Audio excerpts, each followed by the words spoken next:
আমরা যেন নিজের হাতে আইন শৃঙ্খলা তুলে না নেই। যে কোনো বিষয়ে মানুষ রাস্তায় নামে পড়ে রাস্তাঘাট বন্ধ করে দেয়, এই যে কোনো একটা ঘটনাতেই। এটা কিন্তু আপনার দায়িত্বশীলতার কাজ নয়। ধৈর্য ধরেন। একটা ফ্যাসিস্টকে সরানো হয়েছে, সরকার আসছে, আমরা এই সরকারের সব বিষয়ে সমর্থন করি না, তাকে আমরা কিন্তু ব্যর্থ হতে দিতে চাই না।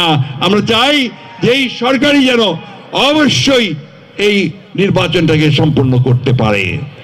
তাকে আমরা ব্যর্থ হতে দিতে চাই না, সহযোগিতা করতে চাই। প্রথম থেকে সে বলেছি, সহযোগিতা করেছি।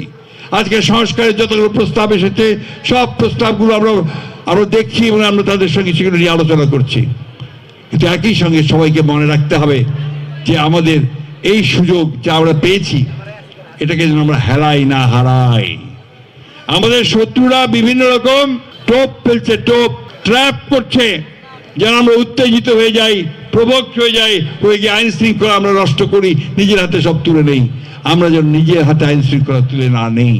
আমরা যেন সহযোগিতা করে দেশকে যেন আমরা নির্বাচনের দিকে নিয়ে যেতে পারি, নির্বাচনের মাধ্যমে জনগণের প্রতিনিধি যেন নির্বাচন করতে পারি, সেই দিকে সবাই এগিয়ে যেতে পারি।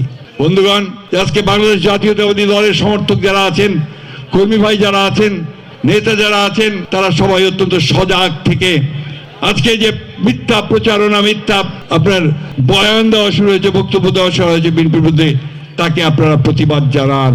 প্রতিবাদ জানাবেন কিভাবে? আপনাদের সোশ্যাল মিডিয়া আপনারা সবাই দেখেন, আমি জানি সবার হাতে একটা করে টেলিফোন আছে, তাই না? এই টেলিফোনে আপনারা জবাব দেবেন। জবাব না দিলে আস্তে আস্তে অনেক বেশি মানুষ মনে করবে ওইটাই বোধহয় সত্যি। ওইখানে আপনারা জবাব দেন আর জনগণকে সংগঠিত করেন, জনগণকে ভালোবাসা দিয়ে জনগণের কাছে চলে যান।